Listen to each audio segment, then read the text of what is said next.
রাতের বেলা যখন একই খাবার খেতে খেতে আর ভালো লাগে না, তখন আমি ঝটপট করে এই রেসিপিটা কিন্তু করে নিই। আজকে সেই রেসিপিটা শেয়ার করব, চলুন তাহলে দেখে নিই। প্রথমে আমি কেটে কড়াই বসিয়ে দিয়েছি। গরম হলে দিয়ে দিব সর্ষের তেল। তেল যখন গরম হবে, এখানে আমি ফোড়ন হিসেবে দিয়ে দিব একটা শুকনো মরিচ আর দুটো তেজপাতা, আর দিয়ে দেব 2 টুকরা দারচিনি, 2টা এলাচ, সামান্য পরিমাণ জিরে। যখন এটা ভাজা হয়ে যাবে, এ পর্যায়ে আমি দিয়ে দেব পেঁয়াজ কুচি। পেঁয়াজটাকে সুন্দর ভালোভাবে ভেজে নিতে হবে। আর এখানে আমি ব্যবহার করব মুরগির মাংস। এখানে এই যে কয়েক টুকরা মুরগির মাংস নিয়েছি, ঠিক আছে, বেশি নিইনি, অল্প একটু নিয়েছি। এরপর যখন পেঁয়াজ লাল হয়ে ভাজা হয়ে যাবে, এ পর্যায়ে আমি দিয়ে দেব মাংসের টুকরোগুলো। মাংসের টুকরো দেওয়ার পরে এটাকে আমি পেঁয়াজের সাথে ভালোভাবে ভেজে নেব। আমরা যেমন করে মাংস রান্না করি ঠিক তেভাবে কিন্তু এটাও রান্না করে নিতে হবে। নেড়ে চেড়ে নেওয়ার পরে এখানে আমি দিয়ে দেবো পরিমাণ লবণ, হলুদের গুঁড়ো, আর দিয়ে দেব কিছুটা পরিমাণ মরিচের গুঁড়া, আদা রসুন বাটা। সব কিছু দেওয়ার পরে ভালোভাবে মিশিয়ে নিতে হবে। আমি একটু এভাবেই করে ভেজে নিব মাংসটাকে।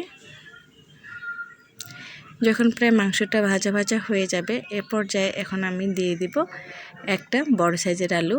আমি কয়েক টুকরো করে কেটে নিয়েছি।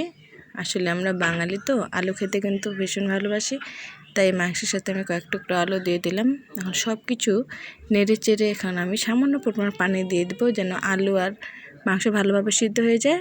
এখন ঢেকে দিয়ে দিলাম।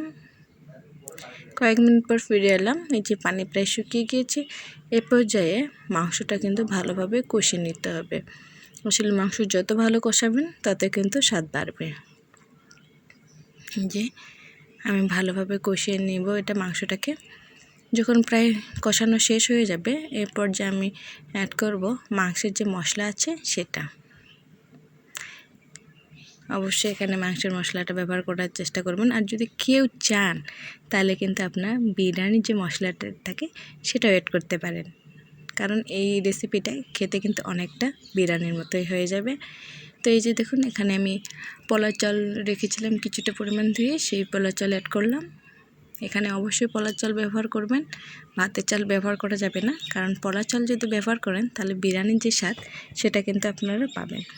তো যখন সব কিছু ভাজা হয়ে যাবে, তখন এখানে আমি দিয়ে দেবো পরিমাণ মতো পানি।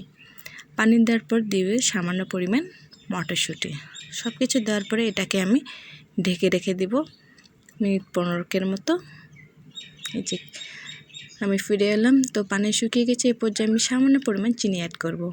তো এই যে সব কিছু হয়ে গেছে প্রায়। এরপরে এখানে আমি উপর থেকে ঘি দিয়ে দিলাম। অবশ্যই এখানে ঘি ব্যবহার করতে হবে। এখন কিছুক্ষণ দমে রেখে দেব। এই যে আমার ঝটপট রাতের খাবার তৈরি হয়ে গেছে। অনেক সময় কিন্তু আমাদের ভারী কিছু খাবার ইচ্ছে করে রাতের বেলায়, তো আপনারা বানিয়ে নিতে পারেন এভাবে।